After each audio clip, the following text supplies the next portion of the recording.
Online Pocketbook. Tinalikuran ko si Clavia at pinasok ang library dito sa bahay niya. Kinuha ko pati ang cellphone niya, habang nakatutok sa kanya ang high-caliber gun na hawak ng mga tauhan ko. Isa-isang tiningnan ko ang bawat conversation niya sa mga nasa contact list niya. Maging ang personal email ni Clavia ay binuksan ko. Pero wala akong nakitang kahit anong kaugnayan niya sa pagkawala ng asawa ko. Malinaw na nabasa ko ang inbox at maging ang mga sent messages mula may Clavia. Malinis ang lahat, kaya wala akong ibang option kung hindi ang pakawalan siya. Dahil nandito ka ngayon, bakit hindi tayo mag-usap, Russell? Tanong ni Clavia na mukhang nakahinga ng maluwag, matapos ibaba ng mga tauhan ko ang hawak na baril. Wala tayong dapat pag-usapan, Clavia. Baka nakakalimutan mo kung paano mo pinagtangkaan ang buhay ng asawa ko at kapatid niya sa hospital. Madilim ang mukha na sagot ko. Lahat na lang ba ng nangyari sa iyo ay sa akin mo isisisi? Wala akong pananagutan sa pangyayaring iyon, tinakat ko lang ang asawa mo na pirmahan ang annulment documents. Pero wala akong pinadala sa mga tauhan ko para pagtangkaan ang buhay niya at ng kapatid niya, mahabang paliwanag ni Clavia. Hindi ko kailangan ng paliwanag mo, Clavia. Just make sure na wala kang ang kinalaman sa nangyari sa asawa ko, dahil kung hindi, asahan mo ang pinakamasang ganti ko. Tinapunan ko ng masamang tingin ang aking ama. Hindi siya kumilos at nagsalita man lang, matapos marinig ang huling sinabi ko at utusan ko ang mga tauhan ko na lumabas na dito sa gym. Kilala niya ako, at alam niyang hindi ako nagbibiro sa sinabi ko sa kanya. Walang lingon-likod na tinalikuran ko si Clavia at bumaba sa ground floor. Sinalubong naman ako ng mga tauhan ko at sinabing hindi daw nila natagpuan ang asawa ko. Let's go. Let's get out of here. Malakas na utos ko sa mga kasama ko. Mabilis na sumakay ako sa dala kong sasakyan at agad pinaharurot ng kasama kong driver palayo sa bahay ni Clavia. Hindi kami pwedeng magsayang ng oras, dahil bawat minutong lumipas ay panganib ang hatid nito sa asawa ko, kaya ginagawa ko ang lahat, para mahanap ko siya. Habang mabilis na tumatakbo ang sasakyan, dinukot ko ang cellphone sa bulsa ko at tinawagan si Vigor. Pero hindi niya sinasagot ang kahit isa sa mga tawag ko. Hindi ito normal sa sitwasyon ngayon. Dahil kahit gaano pa ka-busy si Vigor kapag araw, hindi siya pumapalya sa pagsagot sa tawag ko. Tinawagan ko si Jared. Segundo lang ang lumipas ay agad naman niyang sinagot. What's up, Russell? Tanong agad ni Jared. I am looking for my wife, Jared, na pabuntong hininga na sagot ko. Bakit? Tinakasan ka na ba ni Bea? Muling tanong ni Jared mula sa kabilang linya. Sana nga ganun lang, pero hindi. Dinukot ang asawa ko sa loob mismo ng bahay ko, frustrated na sagot ko. Paano nangyari iyon? Malakas na tanong ni Jared. Hindi ba fully secure ang bahay mo? Sasagutin ko sana siya, pero narinig ko ang malakas na tunog sa background niya. Obviously, nasa hospital si Jared ngayon, dahil may pangalan ng doktor ang paulit-ulit na tinawag sa speaker. Anong ginagawa mo ngayon dyan sa hospital? Agad na tanong ko kay Jared. Pinuntahan ko si Vigor, na baril kanina, sagot ng kaibigan ko, bagay na ikinagulat ko. May kasamang mga mahusay na bodyguard si Vigor, at kaya niya ring protektahan ang kanyang sarili, kahit saan siya magpunta. Paanong nangyari na nabaril si Vigor sa kasikatan ng araw? Sino ang bumaril sa kanya? Napailing na tanong ko. Yung kidnapper na kumidnap kay Draven. Nanlaban siya, pero nakuha ng mga hayop na iyon ang anak ni Vigor. Lalong bumangon ang galit sa dibdib ko. Huwag mong isipin na lang karaniwang kidnapang case lang yon. Nawawala din ang asawa ko, Jared. Sa tingin ko, connected ang lahat, napailing ang ulo na sagot ko. Sa halip na umuwi sa bahay ay sa hospital kung saan nakakonfine at ginagamot ngayon si Vigor ako pumunta. Naabutan kong naghihintay si Jared sa labas ng operating room at hindi nagtagal, dumating rin si Dexter. Nasa gitna kami ng seryosong usapan nang dumating si Lig. Nakita namin kung gaano siya nag-alala. Hindi lang dahil nabaril si Vigor, pero dahil nawawala din si Draven. Ito ay isang mahirap na oras para sa ating lahat. Alam nating lahat ang mga negatibong kahihinatnan ng pinsala ni Vigor at ang pagkawala ng kanyang tagapagmana. Walang alinlangan na nawawalan ng tiwala sa kanya ang konseho, na magdudulot ng kagulugan, seryosong sabi ni Dexter. Alam nating lahat na nagsasabi siya ng totoo. Isang tao na makapangyarihan at makikinabang sa lahat ng dramang ito ay tiyak na nasa likod nito. Kailangan nating isa-isahin kung sino sa council ang makikinabang ngayong mahina si Vigor, sabi naman ni Jared. Alam ko ang ibig nilang sabihin. Kaagad, nagsagawa kami ng investigasyon sa bawat member ng council. Inisa-isa namin ang profile ng transaction bawat nasa listahan. Wala kaming pinalampas, maging ang wealth na hawak ng each clan. Bawat isang oras na lumipas ay mahalaga. Lahat kami ay abala sa paghahanap kay Draven at Bea. Naghihinala kami na isang tao o grupo lang ang may hawak sa kanila. Mabilis lumipas ang oras. Inabot na kami ng gabi sa paghahanap. Pero wala pa rin kaming nakuhang lead. Wala rin akong natanggap na kahit anong phone call na humihingi ng ransom, para pagsimulan ko para matrace ang mga kidnappers na dumukot kay Bea at Draven. Nasa loob ako ng control room nang narinig kong tumawag si Dexter sa akin. May kumidnap sa asawa ko, Russell. Galit at sunod na mura ni Dexter ang sumunod na narinig ko. Hindi na maganda ang nangyayari ngayon, kaya agad tinawagan ko ang kanang kamay ni Vigor para magpadala ng adisyonal na mga tauhan sa hospital. Nakuha na si Bea, at Draven, now Aubrey, malamang may susunod pa. Binalaan ko si Jared, pero nasa hospital sila ni Camila dahil critical daw ang lagay ni JC. Wala akong ibang pagpipilian kung hindi ipunan ang mga magagaling na mga tauhan namin to secure their safety habang hinahanap pa namin ang mga mahal namin sa buhay. Pinuntahan ko si Dexter sa bahay niya at gaya ni Bea. Chopper din ang ginamit para kunin si Aubrey. Nang tignan ko ang CCTV footage dito sa bahay ni Dexter, wala rin kaming makuhang kahit anong trace ng mga kidnappers. Pasasabugan ko ang ulo ng mga yon. Ang lakas ng loob nilang ay hawak ang marurumi nilang kamay sa asawa ko sa sarili kong bahay. Nagpupuyo sa galit na sabi ni Dexter habang abala ako sa ginagawa ko. Black chopper na walang logo sa katawan. Plain color at hindi ko rin makita kung ano ang code ng unit na ginamit para matrace ko kung sino ang posibleng owner ng helicopter na sinakyan ng mga dumukot kay Aubrey. We're dealing with a dangerous man, Dexter. Kung sino man ang taong iyon, hindi siya natatakot sa atin, kaya mas mabuting mag-ingat. Seryosong sabi ko kay Dexter. Alam kong nag-aalala siya, lalo na at buntis si Aubrey sa quadruplets nila. Pero sa ngayon, habang naghihintay kami ng results, kailangan naming maging alerto. Hintayin natin ang tawag nila. Tiyak na tatawag sila sa amin para humingi ng isang bagay. Sabi ko kay Dexter, pero parang hindi man lang nakikinig ang kaibigan ko. Mahigpit na hawak niya ang baril at paulit-ulit na nagmumura. Kung sino-sino na rin ang tinawagan ni Dexter. At naiintindihan ko kung bakit siya ganito, dahil pareho kaming nawawala ang mga asawa. Hindi ko na nga naalalang kumain, dahil wala akong ibang nasa isip ngayon, kung hindi ang mahanap ko si Bea.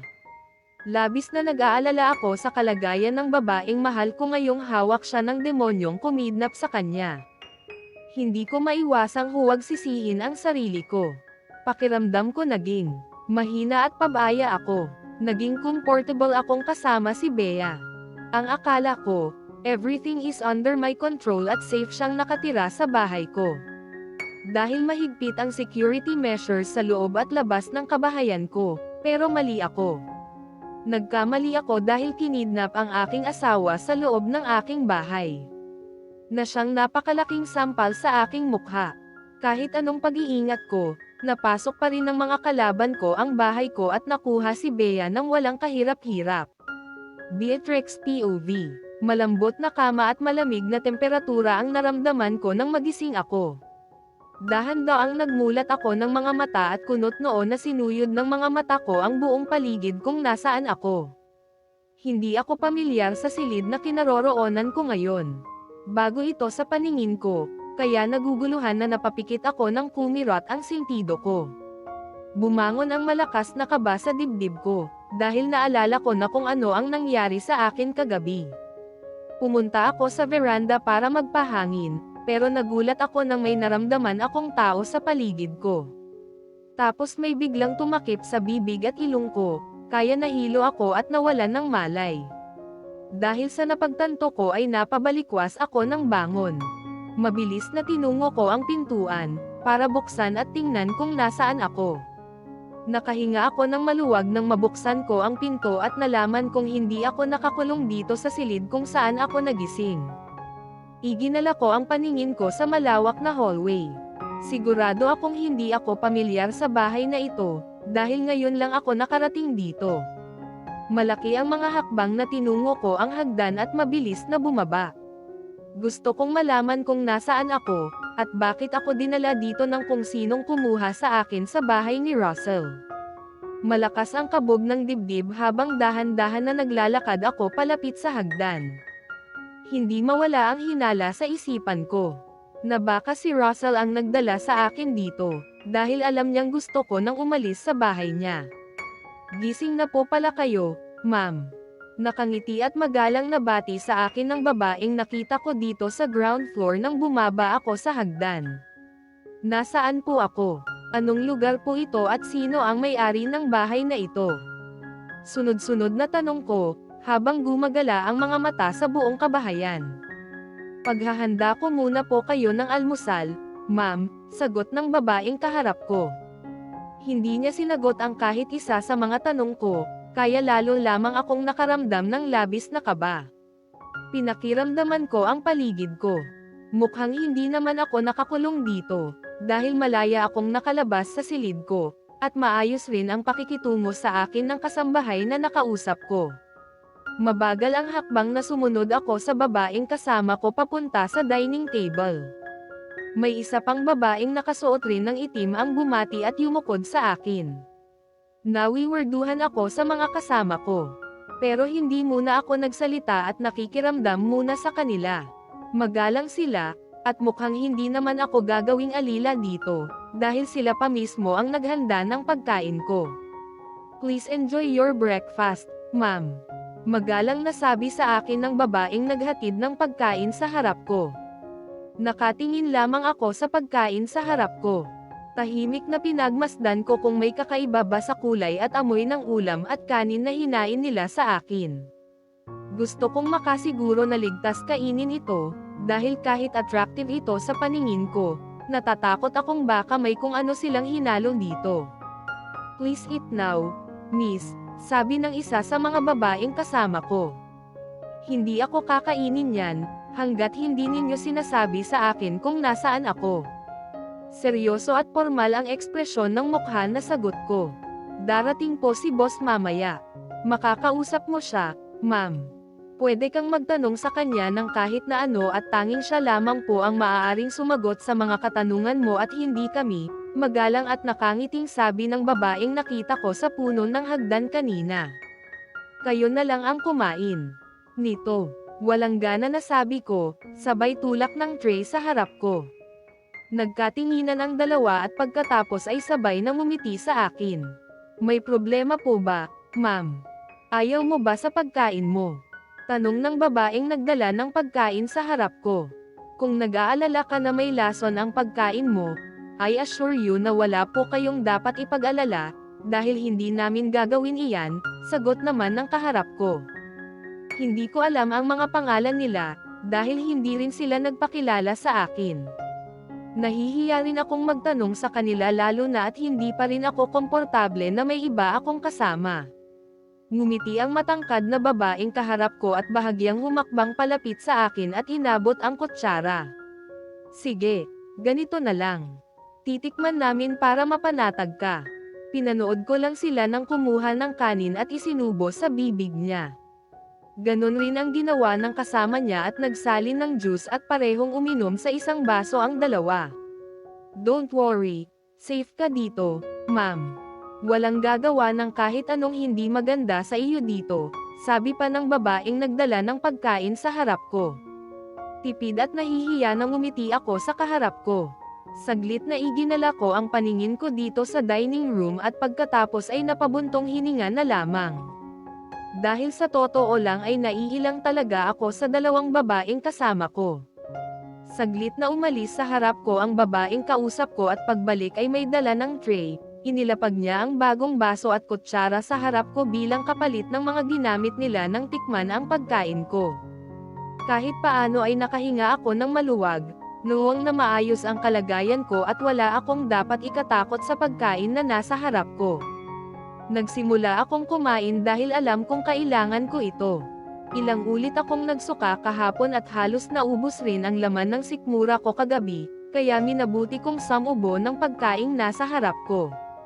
Malaking bagay na may fresh juice na binigay sila sa akin. Nagustuhan ko ang lasa at masarap sa pakiramdam. Nang matapos akong kumain ay bumalik ako sa sala, pero nagulat ako nang makarinig ng malakas na iyak ng sanggol.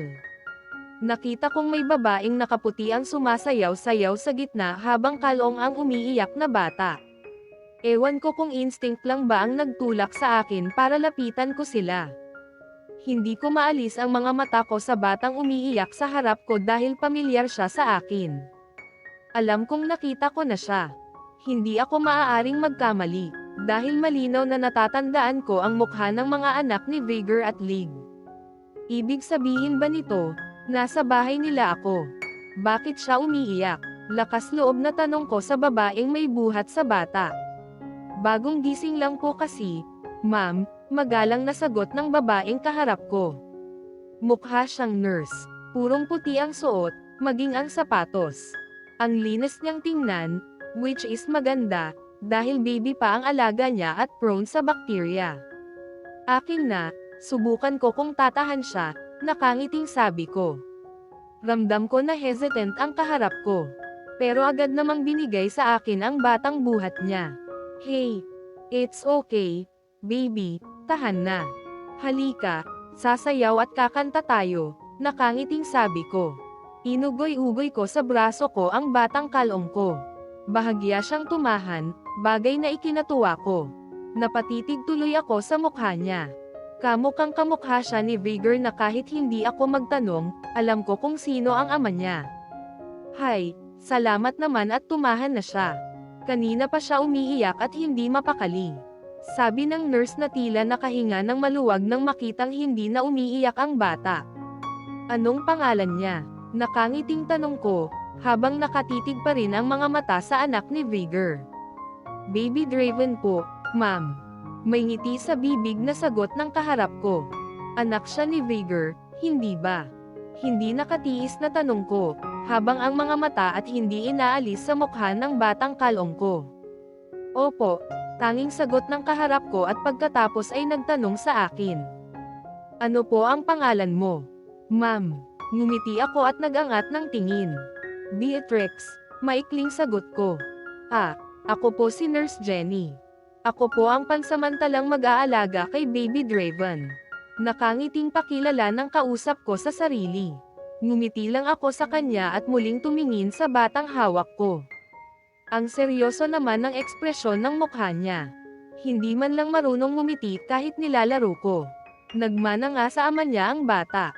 Kuhang-kuha ni Draven ang mga mata ni Vigor. Kapag tinitingnan ko ang batang halos magdikit ang mga kilay habang kalong ko ay hindi ko maiwasang huwag makita ang feature ng ama niya sa kanya. Ang lakas naman ng dugo ni Vigor. Lahat na lang ay nakuha sa kanya ni Baby Draven, lalo na ang seryosong mga mata. Para tuloy akong nakatitig ngayon sa tatay niya habang nakatingin ako sa kanya.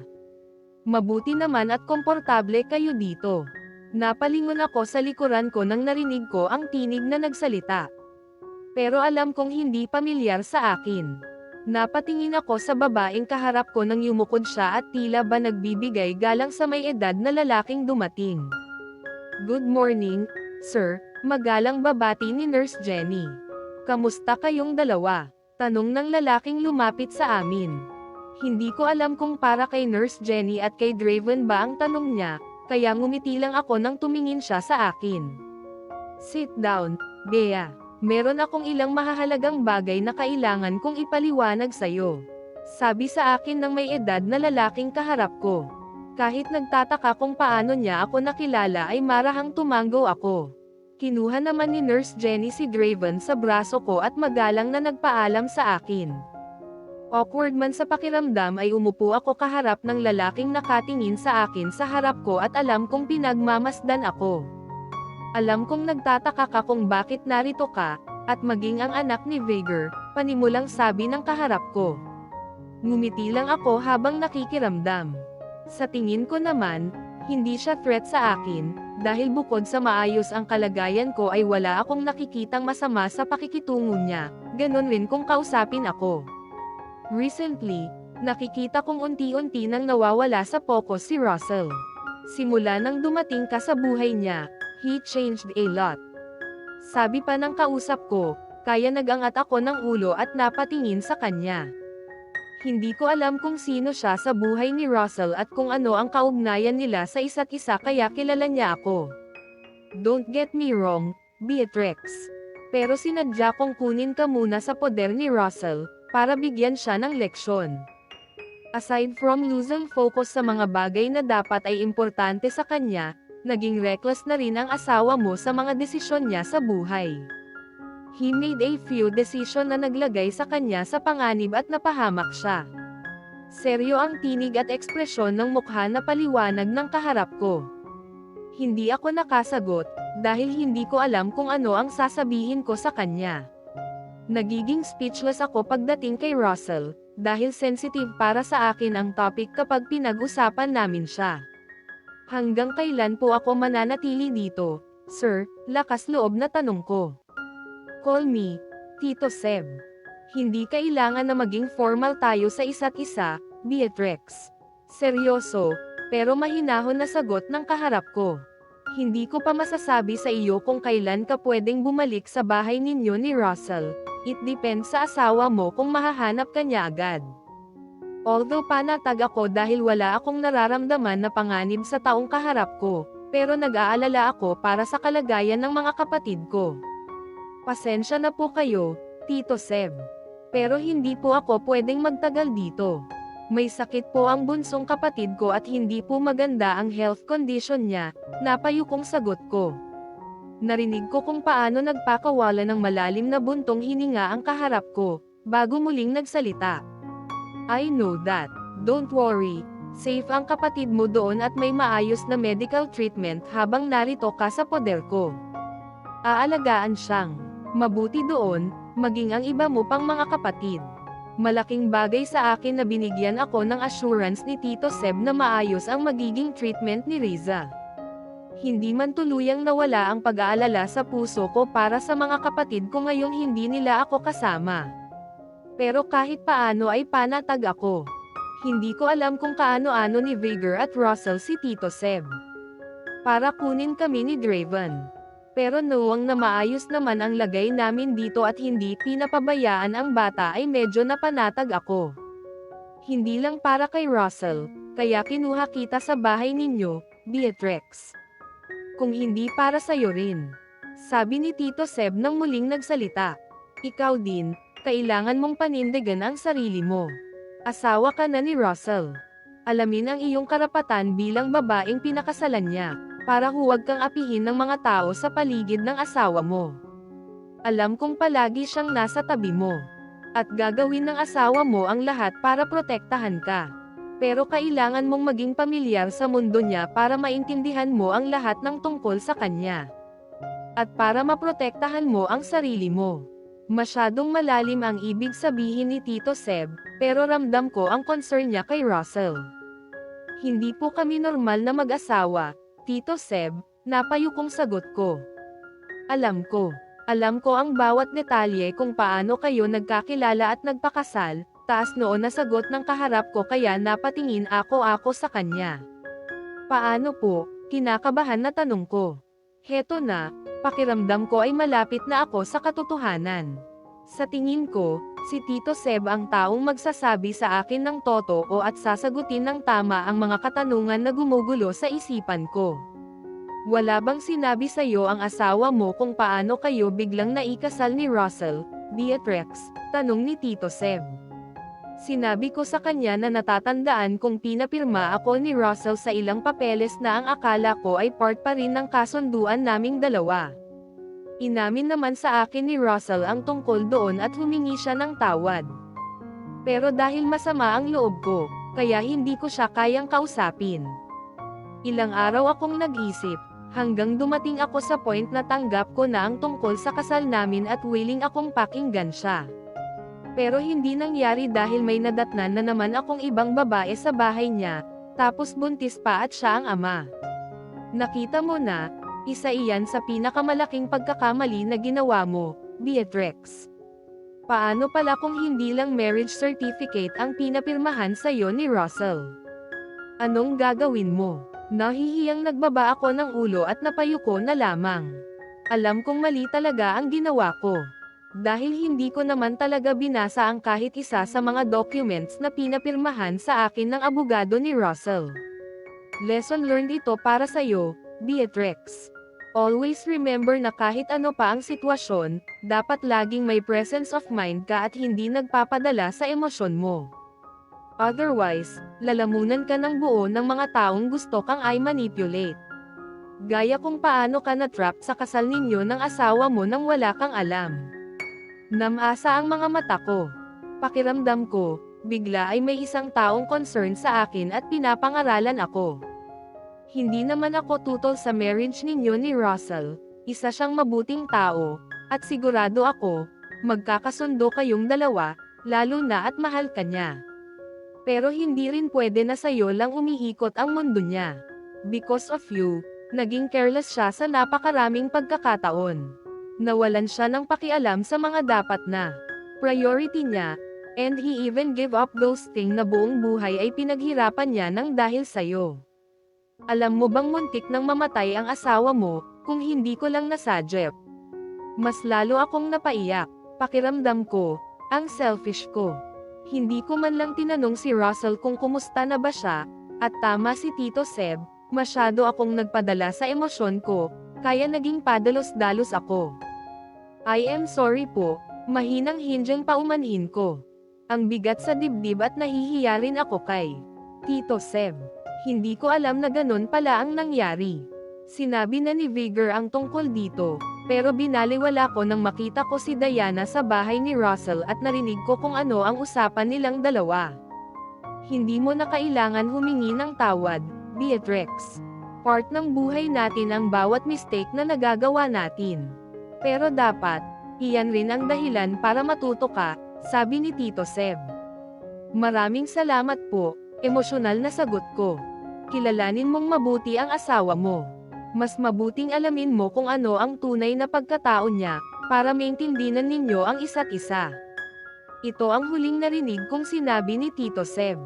Nagpaalam siyang aakyat umano sa taas, kaya naiwan akong mag-isa dito sa sala. Marami akong natutunan sa naging usapan namin ni Tito Seb. Naisip ko tuloy si Russell. Alam kong hindi pa siya gaanong magaling nang bumalik kami ni Riza sa bahay niya. May mga pasa at sugat pa siya sa katawan, pero hindi ko ito binigyan ng pansin dahil nagalit ako sa kanya. Napagtanto ko na simula't simula, kahit naman hindi maganda ang pagsasama namin ni Russell at niloko niya ako, para magpakasal kami ay puro kabutihan ang ginawa niya sa amin ng mga kapatid ko. Kalahating oras rin ang lumipas nang nagpasya akong bumalik dito sa silid, kung saan ako nagising kanina. Nagliligpit ako ng higaan ko nang makita kong biglang pumasok si Aubrey, ang asawa ni Dexter. Hindi ko inaasahan na narito rin pala siya. Malaki na pala ang tiyan ni Aubrey at mukhang bagong gising lang siya. Ate Bea, ikaw nga. Masigla ang tinig na bati sa akin ni Aubrey. Bakit nandito ka? Mukhang wala siyang ideya kung paano ako napunta dito sa bahay ni Tito Seb, kaya tipid na ngumiti ako sa kanya. Ikaw, paano ka napunta dito? Tanong ko sa kanya. Sumakay ako ng chopper na sumando sa akin sa bahay, kibat balikat na sagot ni Aubrey. Okay, tipid na sagot ko, dahil mukhang aware naman si Aubrey sa nangyari sa kanya, kaya siya narito. Niyaya akong kumain ni Aubrey. Pero dahil tapos na ako ay hindi na ako sumabay sa kanya. Naunawaan naman niya, dahil sinabi kong nauna na akong nag-almusal kanina. Mabilis lumipas ang oras, nakaramdam ako ng labis na lungkot dahil naisip ko ang mga kapatid ko. Kahit naman alam kong maayos ang lagay nila sa bahay ni Russell ay hindi ko maiwasan ang huwag mag-alala. Isa pa, naroon si Diana. Alam na niya ang tungkol sa akin at nakita niya ako na lumabas sa silid ni Russell. Kapag nalaman niyang kapamilya ko sina Alona, baka pag-initan ng babaeng iyon ang mga nakababatang kapatid ko. Oo nga at mag-asawa kami ni Russell sa papel. Pero iniisip ko pa rin ang batang dinadala ni Diana. Alam kong hindi titigil ang babaeng iyon na hindi siya pananagutan ni Russell, lalo pa at buntis na siya. Inaalala ko sina Alona. Baka sila ang pagbuntunan ng selos ni Diana kapag nakita sila. Ginawa na akong utusan ng babaeng iyon. Feeling niya, siya ang may-ari ng bahay kung utos-utusan ako. Kaya hindi ko maiwasan na huwag mag-alala, lalo na at kasabwat niya ang ama ni Russell. Mabilis lumipas ang araw. Magkatulong kaming nag-aalaga ni Aubrey kay Baby Draven. May sariling nurse ang bata na provided ni Tito Seb.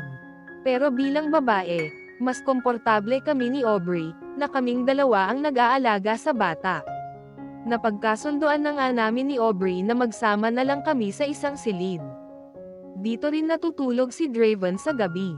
Kaya malaki ang naging tulong nito sa emosyon ko, dahil kahit paano ay may ginagawa ako. Nakakaramdam pa rin ako ng labis na lungkot sa tuwing iniisip ko ang kapatid ko. Pero dahil may kasama ako, ay gumagaan ang mabigat na pakiramdam ko. Kahit paano, nasanay na ako sa masungit na ekspresyon ng mukha ni Draven. Talagang ganyan na siya. At kahit bata pa at walang muwang sa mundo ay namana niya ang ugali ng ama. Napalingon ako nang pumasok si Aubrey. Naabutan niya akong naglilinis dito sa silid namin. Gusto sana niyang tumulong sa akin, pero hindi ako pumayag dahil malaki na ang tiyan niya. Nasaan si Draven? Tanong ko kay Aubrey nang makita kong papalapit sa akin.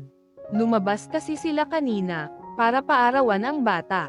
Kasama si Yaya Trina, ang nag-aalaga kay Draven, pati na rin si Nurse Jenny. Pinapaliguan na nila, kaya bumalik ako dito. Ate, nakangiting sagot ni Aubrey. Maligo ka na muna, Aubrey. Tatapusin ko lang ito, sabi ko, dahil alam kong mangungulit na naman siyang tulungan ako. Mamaya na, Ate Beatrix, sagot ni Aubrey na umupo sa sofa. May kilala ka bang babaeng pakakasalan ni Kuya Russell? Bigla ay tanong ni Aubrey na kumuha sa atensyon ko. Oo, maikli at tipid na sagot ko, sabay tango. So, aware ka tungkol doon? Muling tanong ni Aubrey sa akin. Nahuli ko siyang nakatitig sa akin at alam kong pinagmasdan niya ako. Yes, nasa bahay nga ni Russell ang isa. Boto rin sa babaeng iyon ang daddy ni Russell at gusto ng ama niya na magpakasal na silang dalawa, mahina ang tinig na paliwanag ko. Bakit bigla mong naitanong ang tungkol dyan? May alam ka ba na hindi ko alam? Hindi mapakali na tanong ko kay Aubrey. Nakita ko kasi sa balita kanina na may fiancé na daw si Kuya Russell at ikakasal na sa iba. Kaya naisip kita, Ate Beatrix. Paano ka? I mean, ayos ka lang ba? May pag-aalala sa tinig na tanong ni Aubrey sa akin. Kahit bata pa siya, very transparent ang karakter niya. Sweet siya at mukhang inosente, pero malawak ang pangunawa ni Aubrey.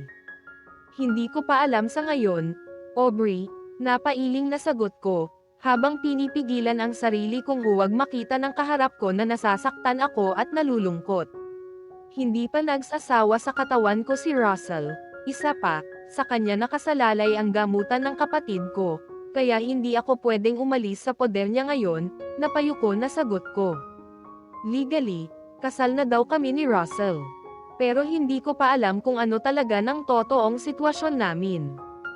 After ko pumirma, madali na lang sa ama niya na gumawa ng paraan para mapawalang bisa iyon, lalo na at gusto rin ng daddy ni Russell si Diana na maging asawa ng anak niya. Sa totoo lang, nababalot ng kaba at takot ang dibdib ko. Marami akong tanong sa isipan ko, gaya na lang kung paano kung magtagumpay ang daddy ni Russell na mapawalang bisa ang kasal naming dalawa. Pilit na nilalakasan ko na lang ang loob ko para kay Riza. May tiwala ako kay Russell, pero hindi sa kanyang ama. Kailan mo nakita ang balitang yan? Bigla ay naisip kong itanong kay Aubrey. Nakita kong huminga muna ng malalim ang kaharap ko, bago sinagot ang tanong ko. Kanina lang po, Ate Beatrix. Ramdam ko ang pagdadalawang isip sa tinig ni Aubrey nang sabihin ni Aubrey ang tungkol sa nakita niya. Napabuntong hininga na lang ako at tipid na ngumiti sa kanya. Hindi ko alam kung sa pagbalik ko sa bahay ni Russell ay may babalikan pa ba ako. Dahil mukhang kumikilos na si Diana. Lumipas ang maghapon na wala kaming ibang ginawa ni Aubrey kung hindi ang magkwentuhan. Iniwasan kong pag-usapan namin ang tungkol kay Russell, dahil sama-sama ang pakiramdam ko sa tuwing iniisip ko ang tungkol sa kanila ni Diana. Nakakapagod mag-isip at nakakapanghina. Masyadong marami akong iniisip ngayon. Lalo na at narito ako sa bahay ni Tito Seb at ilang araw na akong walang balita sa mga kapatid ko, ganun rin kay Russell. Dahil hindi naman ako pwedeng tumawag sa bahay niya at kausapin siya. Simula nang nalaman ko ang tungkol sa paglabas ni Diana sa publiko at nagpakilalang fiancé siya ni Russell ay malaki ang naging epekto nito sa emosyon ko. Ang hirap pigilan ng lungkot na nararamdaman ko. Pero nagawa kong huwag ipakita kay Aubrey, dahil ayaw ko siyang mag-alala sa akin. Mukha man siyang bubbly, alam kong may personal rin siyang dinadala, lalo na at buntis siya. Lumipas ang magdamag na hirap akong makatulog. Maaga akong nagising, kaya naligo agad ako, gaya ng nakasanayan ko. Nagliligpit na ako dito sa silid nang bumangon si Aubrey na mukhang tinatamad pa. Matamlay siya ngayon at parang hindi maganda ang pakiramdam. Kaya sinabi kong maligo na siya para makakain na kami ng almusal. Pumunta na rin kasi dito si Cora, ang isa sa mga kasama naming kasambahay dito sa bahay, para sabihin na handa na ang almusal. Gaya ng dati, magkasabay na bumaba kami ni Aubrey. Nagkukwentuhan pa kami habang naglalakad. Pero sabay kaming natigilan nang makita namin sa sala sina Russell at Dexter na parehong nakaupo at nakatingin sa aming dalawang. Nagkatinginan kami ni Aubrey at walang kahit isa sa amin ang nagsalita. Gaya ko, hindi rin niya inaasahan na makikita dito si Dexter ngayon at ganon rin ako kay Russell. Kita ko ang saya sa mukha ni Dexter nang makita ang asawa niya. Agad na niyakap niya si Aubrey nang makalapit sa asawa niya. Habang ako naman ay parang tuod na nakaupo katabi si Russell. Let's go home, Bea. Narinig kong sabi ni Russell sa akin. Hindi ko alam kung galit ba siya. Dahil masyadong formal ang ekspresyon ng mukha ni Russell ngayon. Tahimik na tumayo ako at sumama sa kanya, hanggang nakarating kami sa tapat ng sasakyan ni Russell. Ang akala ko ay pagbubuksan niya ako ng pintuan, pero nagulat ako nang bigla niya akong niyakap ng napakahigpit. Wala siyang sinabing kahit ano. Basta yakap lang niya ako at halos mapugto rin ang hininga ko, habang nakasubsob ang mukha ko sa dibdib niya at dinadama ang init ng katawan ni Russell, at pinakaikanggan ang mabilis na tibok ng puso niya. Namiss ko siya, sobra. Ramdam ko iyon. Namasa ang mga mata ko habang nakapikit ngayong yakap niya ako ng mahigpit. Wala mang kahit anong usapan ang namagitan sa aming dalawa ay sapat na sa akin ang ganito. Dahil kasama ko na ulit si Russell at iyon ang mahalaga. Tahimik na nakaupo ako sa front seat, katapat ni Russell, habang nagmamaneho siya. Hanggang ngayon, nakikiramdam lang ako sa kanya. Dahil simula kaninang pumasok ako dito sa sasakyan niya ay hindi siya nagsalita. Nasa kalsada nakatutok ang atensyon ni Russell. Seryoso lang siya. Kinakabahan tuloy ako, lalo na at hindi ko alam kung ano ang alam niya, kung bakit bigla na lang akong nawala sa bahay niya. Alam kong galit si Roswell sa nangyari. Lalo na at paulit-ulit na sinabi niya sa akin na hindi siya papayag na umalis ako sa bahay niya. Pero hindi naman ako ang may gusto, kung bakit napunta ako sa poder ni Tito Seb. Russell, may plastic bag ka bang naitabi dito? Hindi nakatiis na tanong ko. Naduduwal na naman kasi ako. Hindi ko gusto ang amoy ng sasakyan niya at ganon rin ang pinaghalong pabangong gamit niya kaya nahihilo ako. Bakit kailangan mo ng plastic bag? Tanong ni Russell. Sa kalsada pa rin nakatutok ang mga mata niya at hindi man lang lumingon sa akin. Umiling lang ako sabay takip ng kamay sa bibig para mapigilan ko ang huwag magsuka. Naduduwal ako, umiikot paningin ko at sumabay pa ang magaan na pakiramdam ko sa ulo ko. Sigurado napansin ni Russell ang kondisyon ko, dahil hindi ako mapakali sa upuan ko. Wait, sabi ni Russell. Ihininto niya ang sasakyan sa tabi ng kalsada. Nakita kong binuksan niya ang compartment sa harap niya, pero dahil hindi ko na kayang maghintay, mabilis na binuksan ko ang pintuan at nagduduwal sa labas. Hinang-hina ako, pakiramdam ko ay bumaliktad at hinahalukay ang loob ng sikmura ko. Hirap rin ako sa paghinga. Mabilis ang tibok ng puso ko at hindi ako komportable, lalo na at nanginginig at nanlalamig na pakiramdam ko. Noong nasa bahay ako ni Tito Seb, hindi naman ako nagsuka kahit minsan. May pagkakataon na nakakaramdam ako ng pagkahilo at panghihina. Lalo na kapag kulang ako sa tulog sa gabi at magdamag na nag-isip sa kalagayan ng mga kapatid ko sa bahay ni Russell. Kaya hindi ako makatulog. Are you okay now? May pag-aalala sa tinig na tanong ni Russell nang makitang isinara ko ang pintuan. Oo, nanghihina na sagot ko. Inabot ko ang tisyo at pinunasan ang gilid ng bibig ko. Wala akong nakitang tubig dito sa loob ng kotse, kaya wala akong ibang option, kung hindi tiisin muna ang nanggangasim ng bibig ko. Sumandal ang likod at ulo ko sa upuan at ipinikit ang mga mata para pigilan ang pag-ikot ng paningin ko. Malayo pa ba tayo sa bahay mo? Mahinang tanong ko kay Russell. Yes, almost an hour or more, kapag walang traffic, sagot agad ni Russell. Alam kong hindi ako tatagal ng ganon katagal. Kaya kahit nag-aalangan ako, pinili kong makiusap kay Russell. Pasensya na, nahihilo talaga ako. Hindi ko gusto ang amoy ng sasakyan mo. Pati na rin ang pabangong gamit mo, baka pwedeng buksan mo na lang ang bintana. Sige mamaya, pagkatapos nating madaanan ang lugar na ito, sagot ni Russell. Sinabi niyang hindi daw safe para sa amin ang bukas ang bintana dito sa kalsadang dinadaan namin. Bukod sa uso ang batuhan, marami rin daw mga holdapper ang nagkalat sa lugar na ito at naghihintay kapag mabagal ang takbo ng sasakyan. Basta ganon ang pagkaunawa ko. Tumanggo lang ako at hindi na sumagot pa. Pinigilan ko kasing ibuka ang bibig ko, dahil nagsisimula na namang magtubig ang bibig ko. Naduduwal na naman ako. Nagsisimula na namang manigas ang tiyan ko. Panay tuloy ang lunok ko, para pigilan kong magsuka dito sa loob ng sasakyan ni Russell. Mabuti na lang at nag-slow down ang sasakyan dahil may traffic light sa unahan. Narinig kong binuksan ni Russell ang bintana sa tapat niya at nakita kong may tinawag siyang tindero ng tubig. Magkano yan? Hindi. Wag yang malamig. Bumili pala ng tubig si Russell at pati plastic bag. Mabilis na inabot ko ito sa kamay niya at nagduduwal na naman. Kahit inaalis na ni Russell ang air freshener na gamit niya dito sa sasakyan ay naiwan pa rin ang amoy na nanunuot sa ilong ko. Sumasakit tuloy ang ulo ko, ganun rin ang pumipintig na sintido ko. Kailangan mo nang magpatingin sa doktor, Bea, as soon as possible. Seryosong sabi ni Russell. Ayos lang naman ako. Hindi naman ako nagsusuka ng ganito sa bahay ni Tito Seb. Hindi ko lang talaga gusto ang amoy dito sa loob ng kotse mo, nakapikit na sagot ko.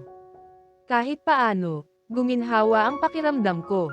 Binuksan na ni Russell ang salamin ng bintana ng sasakyan niya at nakainom na rin ako ng tubig. Hindi ko naman binago ang perfume na gamit ko, pati na rin ang air freshener na usual na ginagamit ko sa lahat ng cars ko. Dati, okay ka naman, pero bakit biglang ganito? Stop asking me, Russell. Masakit ang ulo ko at mabaho ka at itong kotse mo, inis na sagot ko. Heto na naman ako, bigla na namang uminit ang ulo ko at kaunting kibot ay naiinis na naman ako. Hindi pa nga kami nagkakaayos ni Russell, tumaas na naman ang boses ko.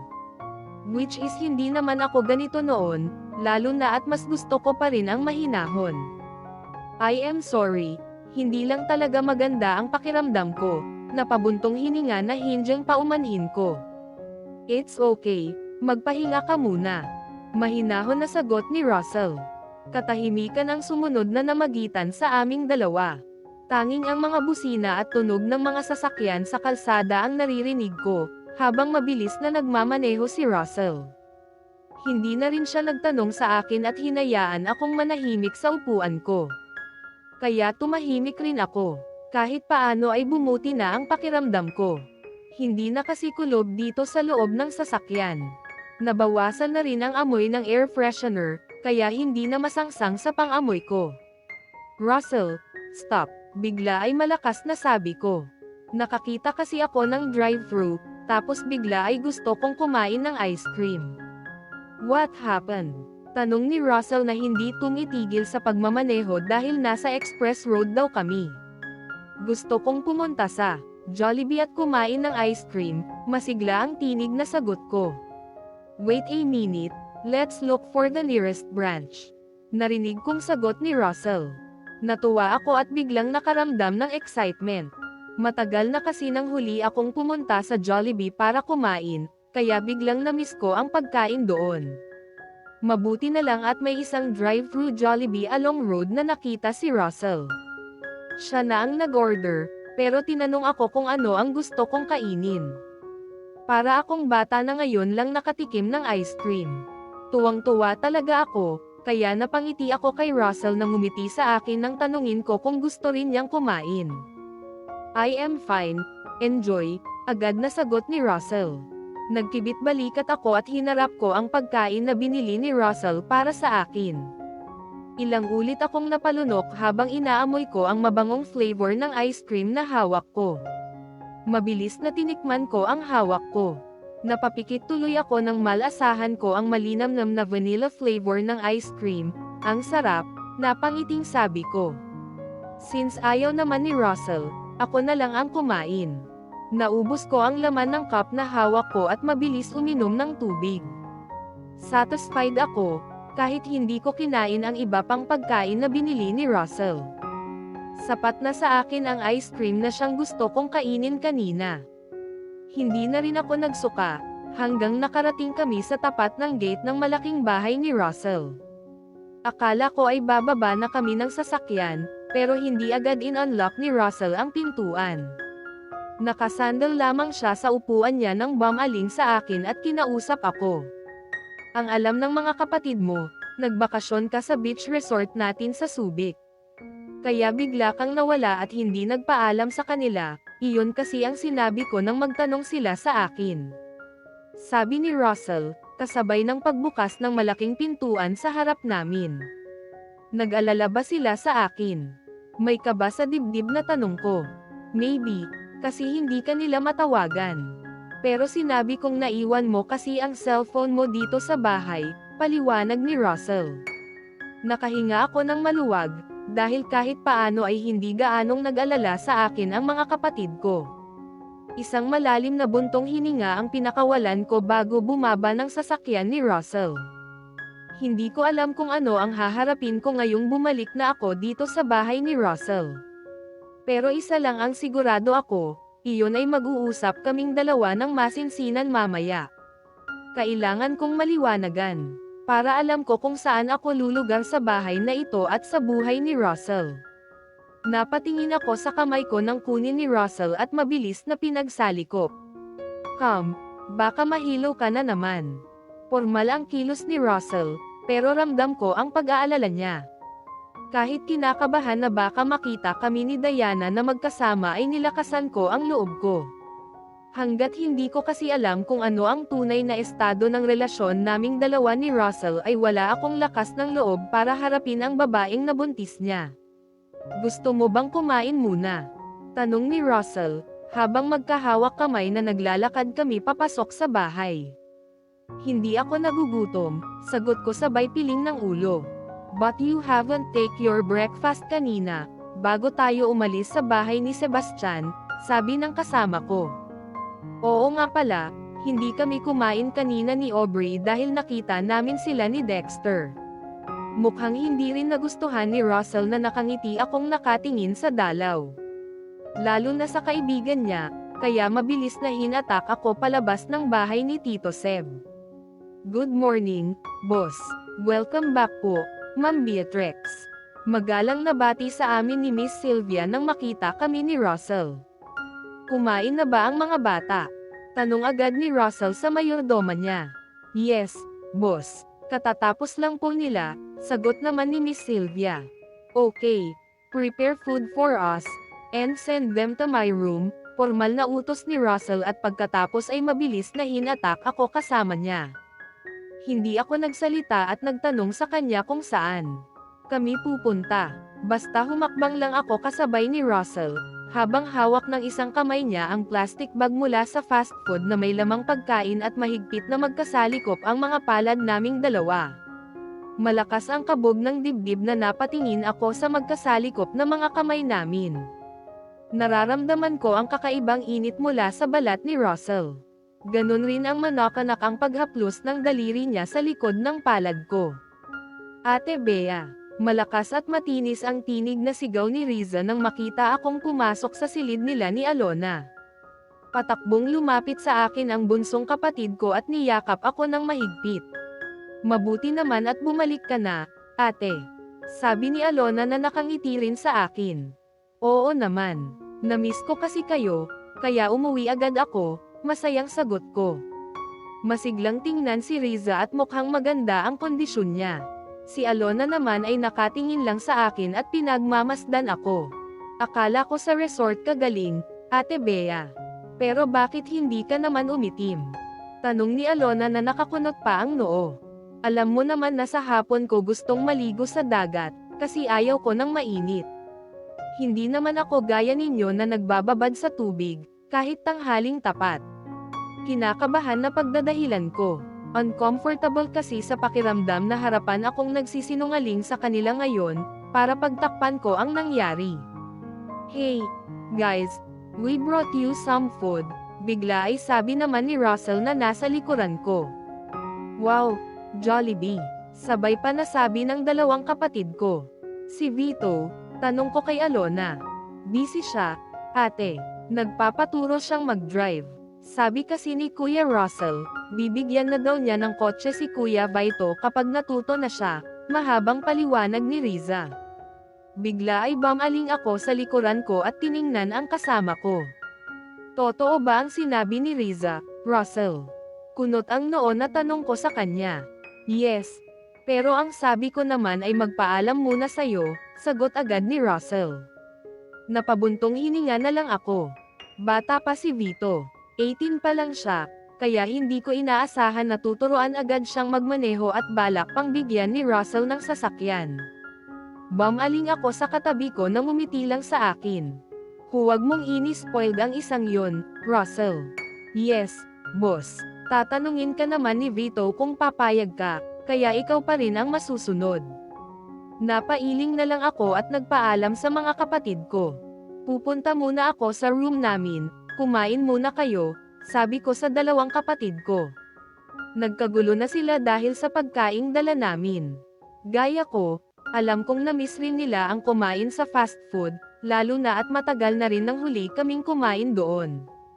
Magkasama kaming lumabas ni Russell sa silid ng mga kapatid ko at sabay na pumunta sa room niya. Hindi na ako nagtanong kung bakit dito niya ako dinala dahil gusto ko talaga siyang makausap. Ang totoo ay kinakabahan ako. Hindi ko alam kung ano ang posibleng maging sagot sa mga tanong ko at dito rin nakasalalay kung ano ang magiging pasya ko.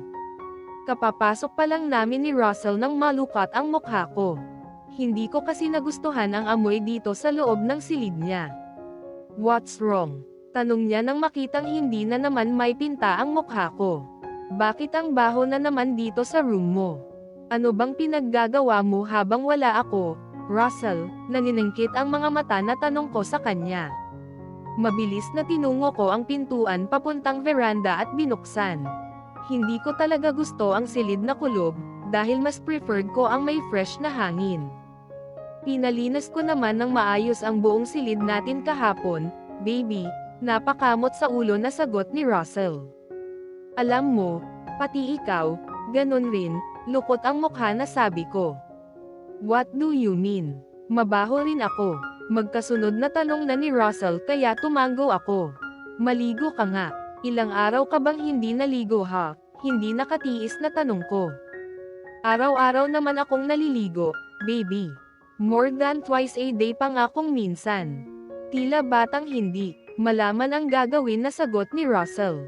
Sige na, maligo ka na. Kanina pa ako nagtitiis dyan sa amoy mo sa loob ng sasakyan, utos ko sa kanya. Isa pa nga pala, huwag kang gagamit ng sabon. Napakamot sa batok na napailing si Russell habang nakatingin sa akin. Pero, ano na naman? Malakas na tanong ko, may problema ba? Nothing, maliligo na. Sagot ni Russell nang ngumiti. Sinundan ko siya ng tingin hanggang pumasok sa CR. Iginala ko ang paningin ko sa buong silid. Wala naman akong nakitang kahit anong pagbabago o katunayan ng existence na pumasok dito si Diana habang wala ako. Lumapit rin ako sa kama. Isa-isa kong inamoy ang unan at tiningnan kung may buhok o may bakas ba ng lipstick ang mga punda. Pati gilid at ilalim ng kama ay tinignan ko rin. Maging ang kaharap na vintage mirror ay inusisa ko. Wala akong pinalampas kahit maliit na sulok dito sa silid ni Russell. Lahat ay tiningnan ko, kung may makukuha ba akong ebidensya na nagpapasok ng babae dito sa silid niya si Russell habang wala ako. Para tuloy akong selosang asawa. Siguro ganon talaga, kasi babaero itong lalaking kasama ko. Ano ang hinahanap mo? Narinig kong tanong ni Russell mula sa likuran ko. Napatayo tuloy ako ng tuwid. Malapit lang pala siya sa akin at sigurado akong nakita niya kung anong ginagawa ko habang wala siya. Naligo ka ba ng maayos? Mabilis na tanong ko kay Russell. Yes, boss. Mabilis na sagot agad niya nang umisi sa akin. Humakbang ako palapit sa kanya at dumukwang. Inamoy ko ang buhok niya, pati na rin ang leeg at ganon rin sa dibdib. Do I smell good now? May ngiti sa bibig na tanong ni Russell sa akin. Pwede na, maikling sagot ko. Wala na ang amoy ang pabangong gamit niya kanina. Hindi na ako nasusuka, kaya normal na ulit ang pakiramdam ko. Ayaw mo bang magbihis? Muling tanong ko, sabay iwas ng tingin, dahil nakita ko kung paano nakatitig sa akin si Russell. You look different, Bea. Halos pabulong na sabi niya, kaya nangunot ang noo ko. Bahagyang itinulak ko ang dibdib ni Russell palayo sa akin, dahil hindi ko gusto kung paano niya ako tingnan ngayon. Siguro naman, pwede na tayong mag-usap ng maayos ngayon, seryosong sabi ko. Pilit na pinatatag ko ang dibdib ko, kahit ang totoo ay kinakabahan ako. Hindi ako pwedeng magpadala ngayon sa emosyon ko. Dito nakasalalay ang lahat, kaya dapat nalakasan ko ang loob ko. Ano ang gusto mong pag-usapan natin? Mahinahon na tanong ni Russell. Umupo ako sa gilid ng kama at huminga ng malalim. Nandito pa ba sa bahay mo si Diana? Walang kang itingiti na tanong ko. Wala na, mabilis na sagot ni Russell. Bakit? Nasaan na siya ngayon? Magkasunod na tanong ko. Umupo rin sa tabi ko si Russell at inabot ang kamay ko at pinagsalikop. Sa bahay na ni Patrick nakatira ngayon si Diana. Biglang bumaling sa kanya ang paningin ko. Tinitingnan ko sa mga mata si Russell, dahil gusto kong malaman kung nagsasabi ba siya ng totoo. Bakit doon? Bakit hindi dito? Ngumisi si Russell at pinisil ang kamay ko. Dahil ayaw kong pinagseselosan mo siya. Isa pa, dapat lang na doon tumira si Diana, kasi si Patrick naman ang ama ng anak niya. Paliwanag ng katabi ko, kaya naguguluhan ako. Sigurado ako sa narinig kong usapan nila, noong araw na pumunta ako sa garden, kaya hindi ako naniniwala sa sinasabi ni Russell ngayon. Pwede ba, huwag ka nang magsinungaling sa akin ngayon, Russell? Narinig ko ang usapan ninyong dalawa, nakasimangot na sabi ko. Narinig mo ba ng buo o baka naman kaunti lang, kaya nag-assume ka kaagad na ako ang nakabuntis kay Diana? Tanong rin ni Russell sa akin. Malalim na buntong hininga ang pinakawalan ko at muling inalala ang tagpong narinig ko ang usapan nilang dalawa. Narinig kong sinabi niyang anak mo ang batang dinadala niya, tapos sumagot ka na, dito muna siya sa bahay mo at ipapad-DNA mo ang baby. That's right. Sinabi ko nga iyan at tama ang narinig mo. Partial lang iyan ang naging usapan namin ni Diana. Pagkatapos, ipinaliwanag ko sa kanya na hindi ako ang nakabuntis sa kanya. Walang nangyari sa aming dalawa. Hindi rin ako ang lalaking nakasama niya that night, kung hindi si Patrick. Pumayag ako na magpa-DNA test, because I am very sure na hindi ko anak ang pinagbubuntis niya, mahabang paliwanag ni Russell. Kung hindi mo pala anak ang batang dinadala ni Diana, bakit dito mo pinatira? Nanliliit ang mga mata na tanong ko. Sorry for that, baby. Hindi ko alam na uuwi ka dito sa bahay natin that day, tapos narinig mo ang part ng usapan namin. Sasabihin ko naman talaga sa'yo na may bisita tayo dito sa bahay. Pero nawalan ako ng chance na sabihin sa iyo, kasi nagkagulo na tayo at inaway mo na ako. Nag-init ang ulo ko at parang kasalanan ko pa, inis na hinampas ko ang dibdib ni Russell kaya natigilan siya. So, kasalanan ko pa kung bakit tayo nag-away dahil sa babae mo, pikan na tanong ko. No, wala akong sinabi na ganyan nga. Gusto ko lang ipaliwanag, kung ano talaga ang nangyari that day, kaya pumayag akong dito muna sa bahay natin si Diana habang hinihintay ko pa ang DNA test results na ipapagawa ko. Napakamot sa batok na paliwanag ng katabi ko. Ewan ko kung nagsasabi ka ng totoo, Russell, iba ang sinabi sa akin ni Diana, napailing na sagot ko. Ano ang ibig mong sabihin, na iba? Agad naman na tanong ni Russell. Wala akong balak itago sa kanya kung ano ang laman ng isip ko at mga pinag-usapan namin ni Diana. Hanggat naglilihim ako sa kanya at hindi sinasabi ang mga gumugulo sa isipan ko kaya kami nag-away ay hindi magiging maayos ang lahat sa pagitan naming dalawa. Sinabi ni Diana na anak mo ang batang dinadala niya, isa pa, gusto rin daw siya ng daddy mo, kaya malakas ang loob niyang pumunta dito, napabuntong hininga na sagot ko. Nakita ko kung paano nagbago ang ekspresyon ng mukha ni Russell. Alam ko naman na hindi maganda ang nagiging reaksyon niya kapag nababanggit o kaya napag-uusapan namin ang tungkol sa ama niya. Ano pa ang sinabi niya sa'yo? May diin ang tinig na tanong ni Russell sa akin. Napalunok muna ako bago sumagot, dahil nakita kong kumuyam ang kamao ni Russell.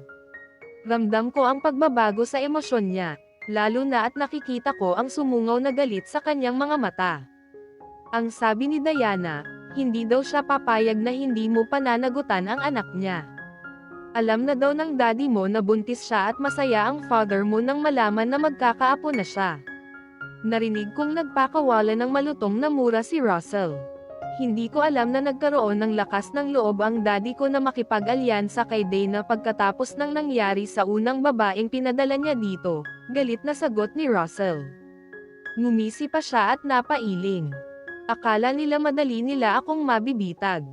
Ipinaliwanag ni Russell sa akin kung bakit niya tinanggap at pinatira dito sa bahay niya pansamantala si Diana. Nakiusap daw ang babaeng iyon na dito magtago, dahil sure siya na hindi siya dito hahanapin ng ama. Mukhang palabas lang pala iyon, dahil may kasunduan silang dalawa ng daddy ni Russell. Sa tingin ko, kahit anong mangyari, ayaw talaga sa akin ng daddy mo, Russell, mahinahon na sabi ko. Ramdam kong galit na si Russell. Ayaw ko nang dagdagan pa, lalo na at nakikita ko kung ano ang reaksyon niya tungkol sa sinabi kong pinag-usapan namin ni Diana. Huwag mo siyang pansinin. Hindi niya tayo kontrolado. Ako ang masusunod tungkol sa atin, at hindi siya, matigas na sagot ni Russell.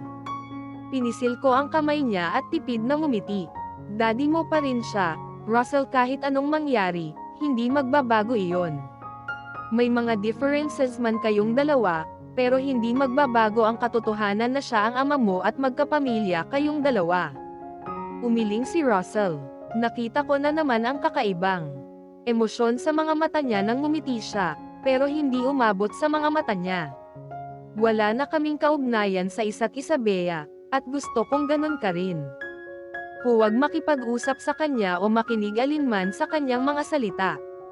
Wala akong pamilyang katulad niya, maliban sa'yo, matigas na sagot ni Russell na hindi maitago ang galit sa mga mata. Nalulungkot rin ako para sa kanya. May magulang pa siya, pero ganito naman ang sitwasyon nilang dalawa. Para bang ang lalim ng galit ni Russell sa kanyang ama na sa tuwing napag-uusapan namin ang tungkol sa daddy niya ay mabilis magbago ang emosyon niya. Ayaw ko sana na dahil sa akin ay mag-away silang mag-ama. Bilang anak, mahalaga sa akin ang mga magulang ko. Buhay pa ang daddy ni Russell, kaya kung ako lang ang masusunod, gusto kong magkasundo sana silang dalawa.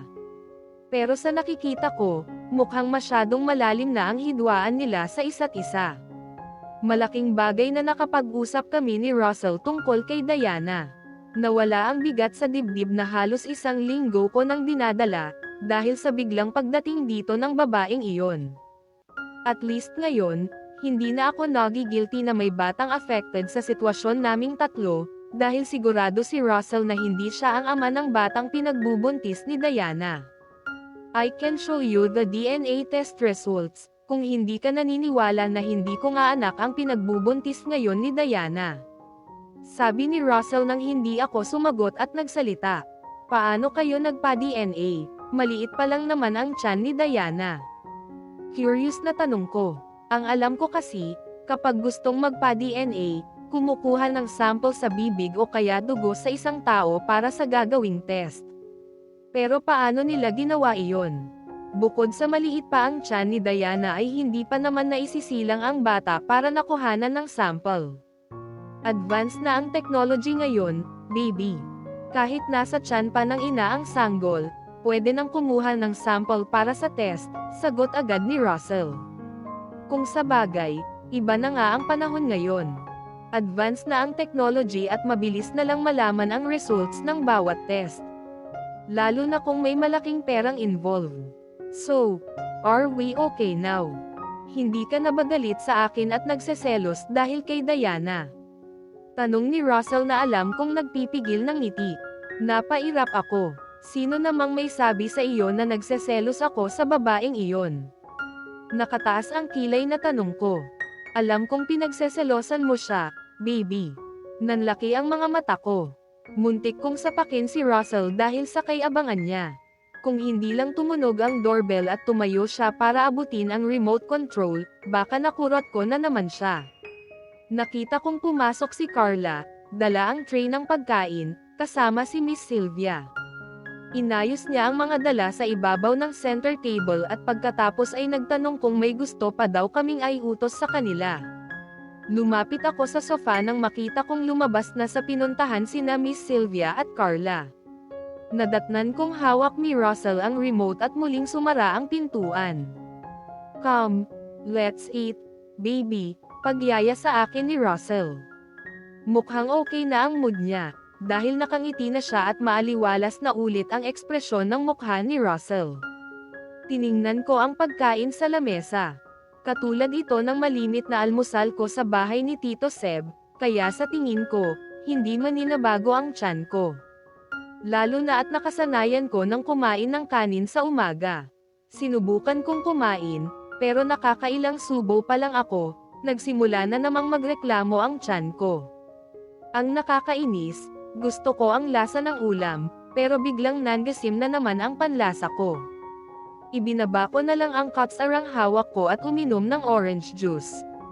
Anong problema, baby? Hindi mo ba nagustuhan ang pagkain? Tanong ni Russell nang makitang wala akong gana. Hindi ako nagugutom, tipid na sagot ko. Pero dahil samuka ka kanina, walang laman ang tiyan mo, Bea. Kailangan mong kumain, mahinahon na sabi ni Russell sa akin. Pwede bang doon muna ako magstay sa kabilang room? Hindi ko talaga gusto ang amoy dito, hindi nakatiis na tanong ko. Ano ba talaga ang naaamoy mo sa kwarto natin? Yung air fresheners ba? Magkasunod na tanong ni Russell. Hindi ko rin maipaliwanag. Basta may naamoy akong mabaho, lukot ang mukha na sagot ko. Ngumiti si Russell sa akin at tumayo. Okay, baby, let's move to the guest room. Inabot niya ang baso at uminom ng tubig.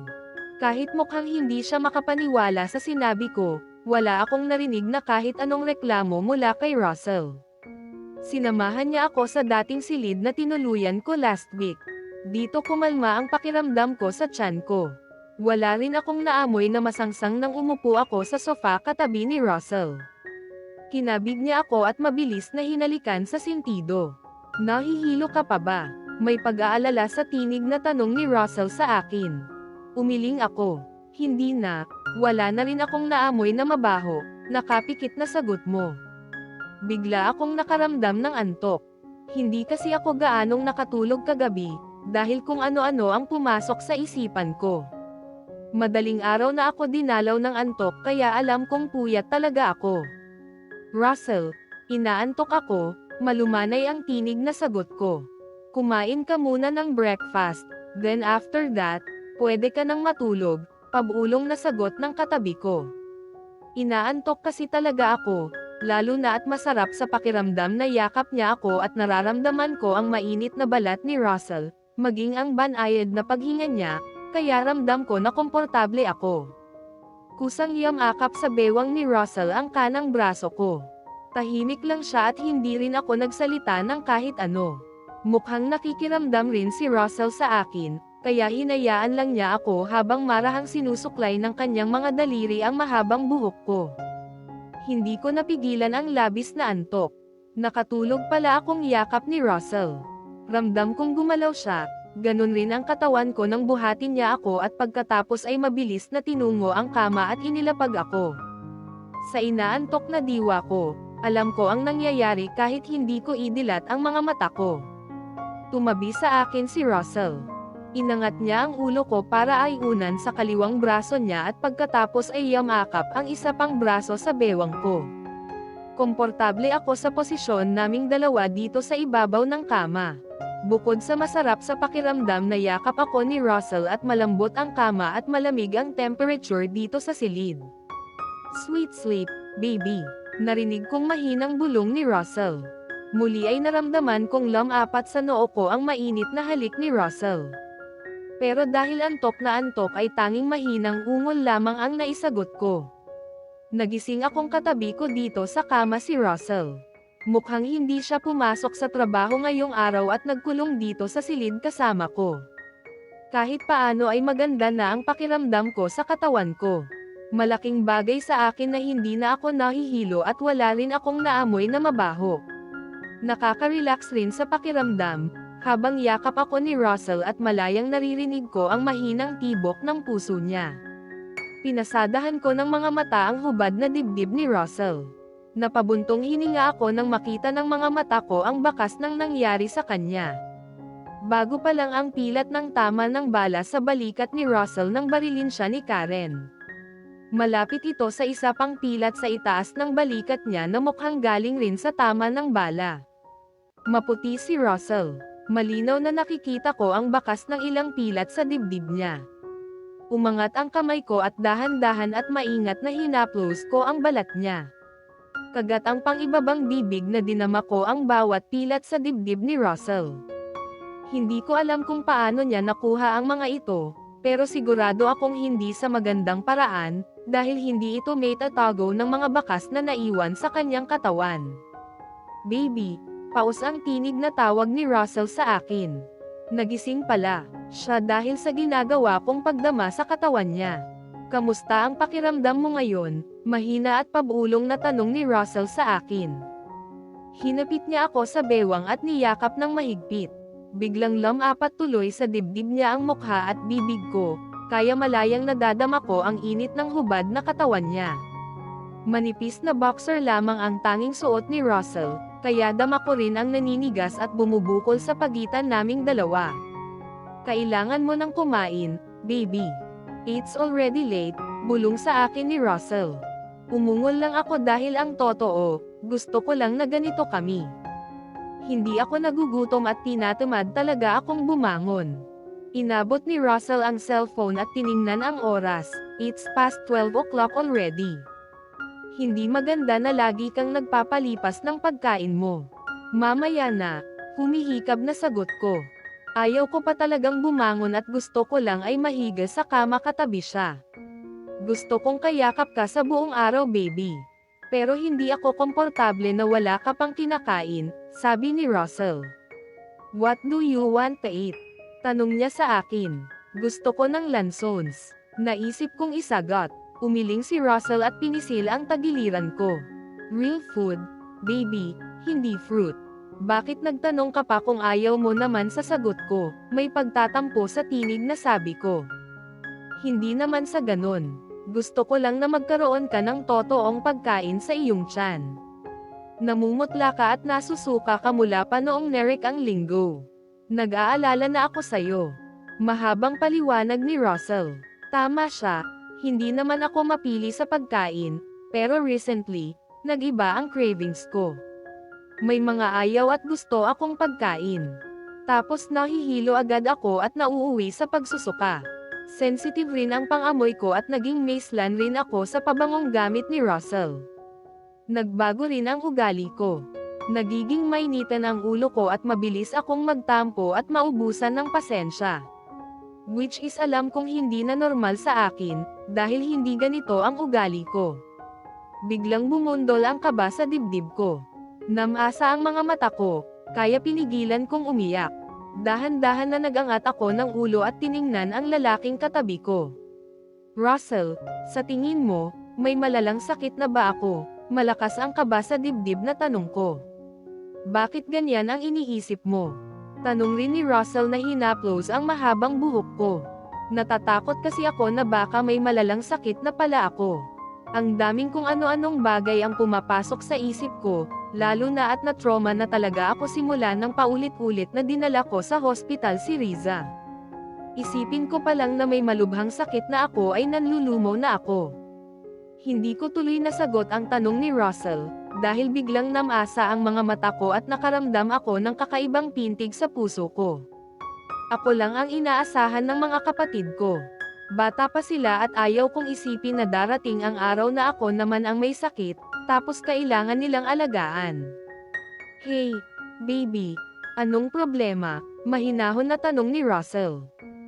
Hindi kasi ako sumagot, sumiksik lang sa dibdib niya ang mukha ko, habang nakapikit ang mga mata at kagat ang pang-ibabang bibig ko. Wala, huwag mo na akong pansinin, mahinang sagot ko. Malalim na buntong hininga ang narinig ko mula kay Russell. Niyakap niya ako ng mas mahigpit at hinalikan sa ulo. Galit ka parent ba sa akin? May lamang sa tinig na tanong ni Russell. Mabilis na umiling ang ulo ko. Nagalit lang naman ako nang dahil kay Diana nang narinig ko ang usapan nilang dalawa sa garden. Masama ang loob ko tungkol sa nalaman ko na kasal na pala kaming dalawa at hindi niya sinabi sa akin ang tungkol dito. Pero hindi ko kayang magalit ng ganun lang kay Russell, lalo na at naging mabuti siya sa amin ng mga kapatid ko. So, bati na tayo? Tanong na naman ni Russell. Oo, sorry na. Naging masungit ako recently. Kasi naman, ang tagal mong nawala, tapos ang daming nangyari, nahihiyang sagot ko. Muling hinalikan ni Russell ang noo ko at pinisil ang tagiliran ko. Hindi pa siya nakontento, biglang hinampas ng kamay ang kaliwang pisngi ng puwet ko. Napakagat na lang tuloy ako ng bibig. Ayos lang, baby. Normal naman na may tampuhan, pero dapat kahit anong mangyari, ako pa rin ang gwapo sa paningin mo at hindi ang kung sino-sino. Napangiwi ako dahil sa narinig kong sinabi ni Russell. Totoo naman na pangit ka kasi sa paningin ko that day, hindi nakatiis na sagot ko.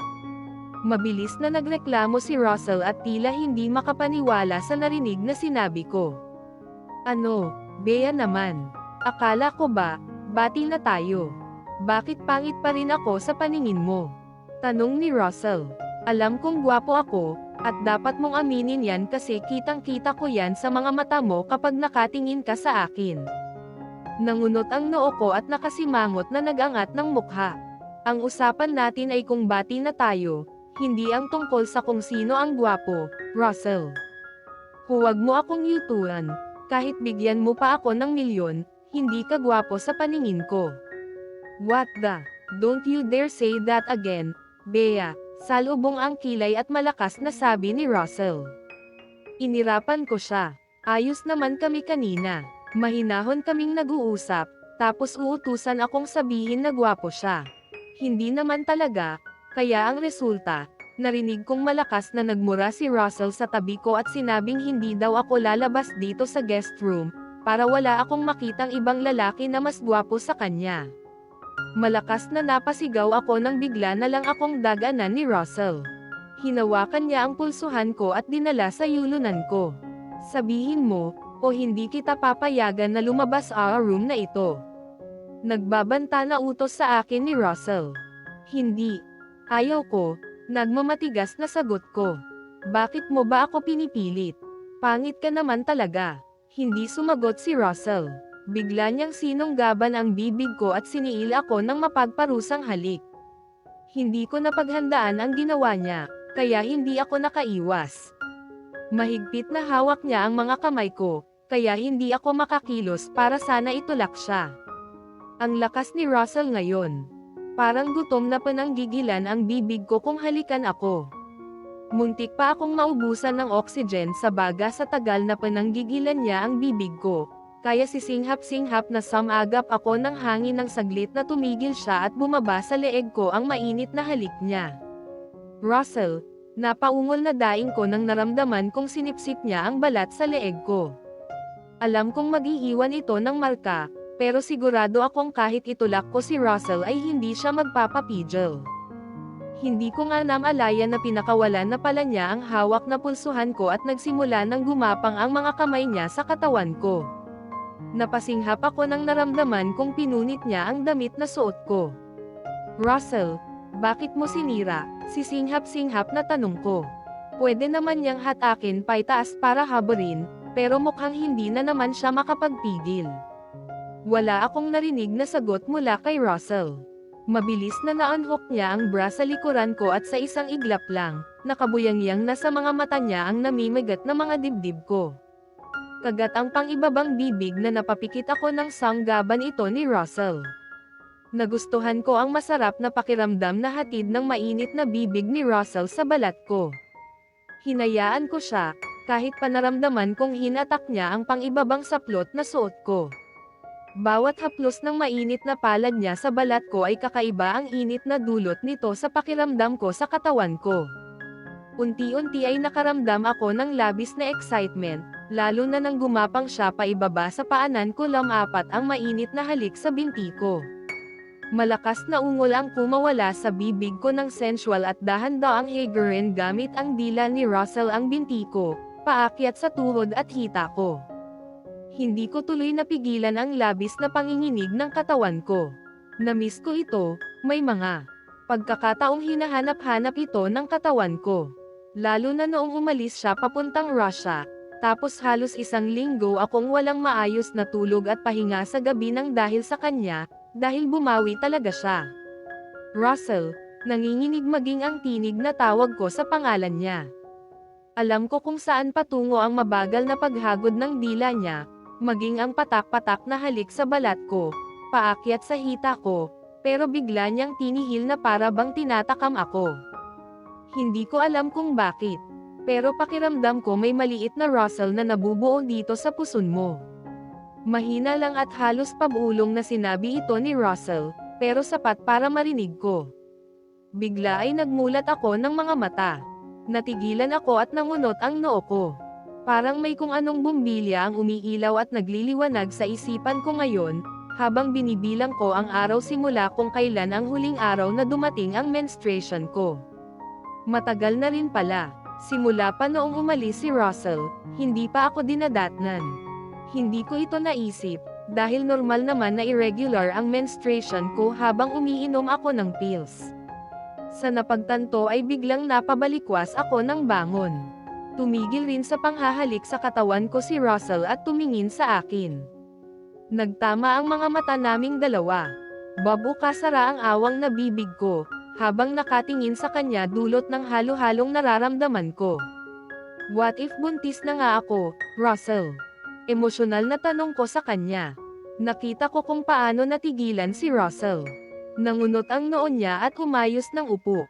Mabilis na kinabig niya ako at hinalikan sa ulo. We will do a pregnancy test, para malaman natin kung tama ang hinala natin, sagot ni Russell habang yakap ako ng mahigpit. Malinaw na naririnig ko ang malakas at mabilis na tibok ng puso niya, habang panay ang marahang paghagod ng kamay ni Russell sa mahabang buhok ko. Kailan ang huling menstruation mo? Mahinang tanong ni Russell.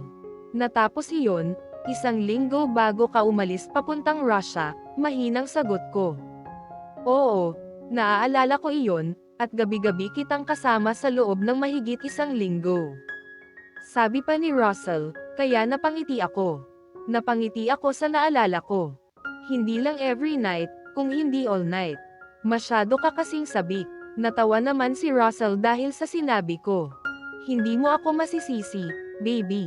Lagi mo akong inaakit. Nanlaki ang mga mata ko. Ako pa ang sinisisi niya, gayong lagi akong hubad sa ibabaw ng kama ng dahil sa kanya. Sa susunod, huwag mo akong lalandiin at huhuberan, Russell, para hindi ka naaakit sa akin, mahaba ang nguso na sagot ko. Hindi yan mangyayari, alam mo kung gaano ako nagnanasa sayo. Walang gatol na sagot ni Russell. Napangiwi ako, ang sagot talaga ng bibig ni Russell. Wala man lang filter. Naiiskandalo tuloy ang tenga ko dahil sa kanya. Kahit naman hindi na ako inosente sa ganitong bagay, ang awkward pa rin sa pakiramdam na pag-usapan namin ito ng ganito lang. Nag-init tuloy ang magkabilang pisngi ko at napailing na lang habang yakap niya ng mahigpit at panay ang marahang paghagod ng palad niya sa likuran ko. Are you okay now? Narinig kong mahinang bulong at tanong ni Russell. Oo, maikling sagot ko na sinabayan ng marahang tango. Then, pwede na nating ituloy. Hindi ko agad nakuha ang ibig niyang sabihin. Nagtatanong ang mga mata na nagangat ako ng mukha at tumingin sa kanya. Ready, maaliwalas ang ekspresyon ng mukha at nagniningning ang mga mata na tanong ni Russell sa akin. Saan? Napangiti siya sa tanong ko at pinisil ang mukha ko. Huwag mong isipin na mag-uusap lang tayo dito sa ibabaw ng kama na ito, habang hubot-hubad tayong dalawa, baby, pilyong sabi ni Russell. Magtigil ka Russell, magbihis ka na at maliligo na muna ako. Matapos maligo ay sabay na bumaba kami ni Russell para kumain. Kahit tanghaling tapat, nasa pool pala ang mga kapatid ko at abalang lumalangoy. Naabutan ko, silang kasama si Melanie na naliligo rin sa pool. Ganon rin si Vito na tinawag ko, dahil ngayon ko lang nakita simula nang bumalik ako kaninang umaga. Lumapit naman agad sa akin ang kapatid ko at binati ako. Kumusta po, Ate Bea? Totoo bang nag-aaral ka na daw mag-drive? Seryoso at walang paligoy-ligoy na tanong ko kay Vito. Napatingin siya sa katabi ko na para bang humihingi ng suporta kay Russell. Ano kasi, ate? Gusto ko pong matututo. Napakamot sa batok na sagot ni Vito. Bakasyon naman po, ate. Kaya hindi naman po affected ang studies ko. Pinanliitan ko ng mga mata si Vito, kaya natahimik siya. Alam mong risky ang kalsada, paano kung mapahamak ka, tapos hindi ka nagpaalam sa akin? Hindi ko maiwasan ang huwag mag-alala, lalo na at halos oras-oras na lang ay laman ng balita ang mga aksidente sa kalsada. Kaya nga ako nag-aaral ng mabuti na matutong mag-drive, Ate Bea, para balang araw, marunong na ako at isa pa, expert ang nagtuturo sa akin, mayabang na sagot ni Vito. Sinong nagtuturo sa'yo? Kunot ang noon na tanong ko. Bumaling ako kay Russell na nakataas ang kilay, kaya mabilis na nagsalita ang asawa ko, kahit hindi ko pa tinatanong. Huwag mo akong tignan ng ganyan, baby, hindi ako ang nagtuturo sa kanya, mabilis na sabi ng lalaking katabi ko. Inirapan ko siya, mabilis pa sa 4:00 kung tumanggi si Russell. Samantalang hindi niya pinagsabihan si Vito, bagkus, pinagbigyan agad ang gusto ng kapatid ko. Mabuti naman at hindi ikaw. Nakita ko kung paano mag-drive si Russell, lalo na kapag mainit ulo niya, kaya mabuting hindi siya ang nagtuturo kay Vito. Nag-arkayla ako ng expert driver galing sa sikat na driving school, paliwanag ni Russell. Kayong dalawa, sa susunod na may gagawin kayo, sabihin muna ninyo sa akin, masungit na sabi ko sa mga kasama ko. Opo, Ate Bea. Sorry po, hindyang paumanhin ng kapatid ko. Tipid na ngumiti ako kay Vito. Ano pa nga ba ang magagawa ko? Andyan na iyan, kaya pagbutihin mo, para hindi sayang ang bayad sa driving school na yan. Nagpasalamat sa akin ang kapatid ko at nagpaalam na babalik sa pool. Niyaya naman ako ni na Alona na mag-swimming kasama nila, pero tumanggi ako, dahil wala ako sa mood maligo. Tinatamad na naman ako. Gusto ko lang manatili sa loob ng silid at mahiga. Kahit tanghaling tapat, nakakaramdam na naman ako ng antok, kaya panay ang sunod-sunod na paghikab ko. Dahil mainit, inaya kong bumalik kami ni Russell sa loob ng bahay. Iba ang pakiramdam ko sa sikat ng araw ngayon. Nakakaramdam ako ng pagkahilo, kaya minabuti kong maupo muna sa sofa. Ano ang pakiramdam mo? Nahihilo ka ba? Tanong ni Russell nang umupo ako at nakapikit na sumandal ako sa sofa. Yes, mainit sa labas, mahina ang tinig na sagot ko. Tinawag ni Russell si Miss Sylvia at pagkatapos ay inutusan na magdala ng malamig na fresh juice. Hindi nagtagal, dumating ang mayordoma ni Russell na dala ang hinihingi niya. Kinuha agad ni Russell ang isang baso at inilapit sa bibig ko. Uminom ka, baby. It will help you feel better. Watermelon juice pala ito, kaya masarap sa bibig at lalamunan. Naubos ko agad ang laman ng basong hawak ko, at ganun rin ang isa pa, na para sana kay Russell dahil nauhaw talaga ako. Sorry, naubos ko, napangiting sabi ko. It's okay, dalawa na kayo, kaya kulang ang isang glass lang, may ngiti sa bibig na sagot ni Russell. Lalo tuloy akong napangiti, as if naman na sure ka na buntis na nga ako. Kamandat sa akin si Russell at ninisihan ako. 100% sure, mayabang na sagot niya sa akin. Napanguso at nanliliit ang mga matang inirapan ko siya. Bakit may nabuntis ka na bang iba, kaya alam mo na ang ganyan? Natawa si Russell sa tanong ko at napailing ang ulo. Ginagap niya ang kamay ko at dinala sa tapat ng kanang hita, sabay pisil. Hindi, pero kasama ako sa naghirap ng naglilihi si Lig. At naghanap ng santol, tapos si Aubrey naman ay ako ang nakapagbigay ng bayabas na walang buto galing pa sa Malaysia. Natawa ako sa sinabi ni Russell. Akala ko nagyayabang lang siya, pero mukhang proud na proud pa siyang nagkwento sa akin ng mga nangyari daw noong buntis at naglilihi ang mga asawa ng kaibigan niya. Grabe naman, bakit sa Malaysia pa?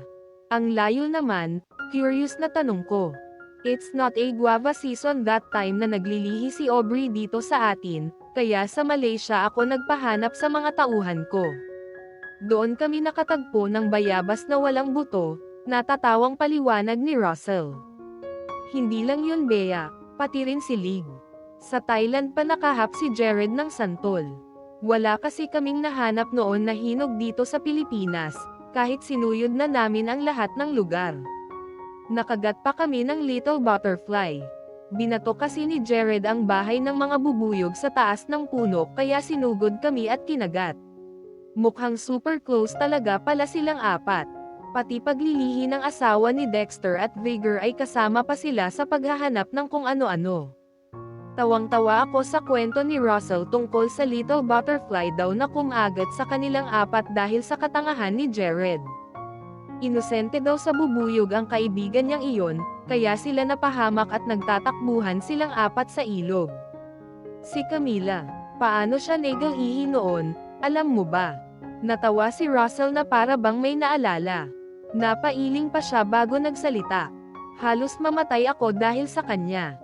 Maang na napatingin ako kay Russell at nagtanong sa kanya, bakit anong nangyari? Nagsimulang magkwento si Russell kung anong nangyari sa isla ni Jared. Nakarating na ako doon noong binyag ng kambal, pero hindi ko alam na ganun pala ang nangyari. Balis naman iyon, Hindi dahil sa paglilihi, natawang sabi ko. Nilawayan daw kasi si Russell ng matanda, kaya nawala ang pananakit ng tiyan niya at pagsusuka. May ganyan daw sa probinsya, dahil minsan na naming napag-usapan ang tungkol dyan ni Honey noong pumunta siya sa Samar, at may taga roon daw ang nakapansin sa kanya, tapos biglang sumakit ang tiyan niya. Hindi pa siguro ako buntis, Russell. Wala naman akong hinahanap na pagkain gaya sa mga asawa ng kaibigan mo, bigla ay nasabi ko sa katabi ko. Bawat nanay at bawat pangbubuntis ay magkakaiba, baby. Nasa'yo ang lahat ng sintomas ng isang buntis, nagpatuloy ka sa pagsusuka ka at labis na nabalisa, nagiging mas sensitive ka sa lahat, pati na ang mga pabango na hinahamak mo noon. Wala akong amoy sa katawan pero patuloy kang nagpupumilit na mabaho ako. Tapos kapag naligo naman, ayaw mong gumagamit ako ng sabon, mahabang paliwanag ni Russell. Oo nga naman, tama siya. Napapansin ko rin ang malaking pagbabago sa ugali ko, lalo na ang malimit na pagsusuka na hindi normal sa akin. Pinadala ko na ang mga tauhan ko para bumili ng ilang pregnancy test kit. Pwede nating malaman ang results, kahit hindi tayo pupunta sa hospital. Tinawagan ko na rin si Dr. Jaime to check on you later. Pumayag ako sa suggestion ni Russell na dito na lang sa bahay gawin ang test.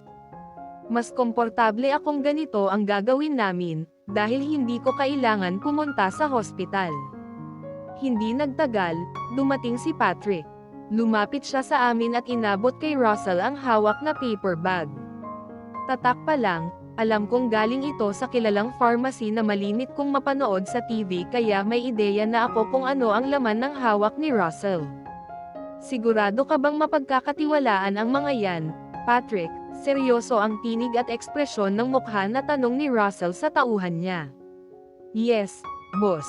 Bumili na rin ako ng ibang brand sa pharmacy, para in case na gusto ninyong subukan, may iba pa kayong option, sagot agad ni Patrick. Alright, maikling sagot ng katabi ko. Binuksan niya ang hawak na paper bag at tiningnan ang laman sa loob.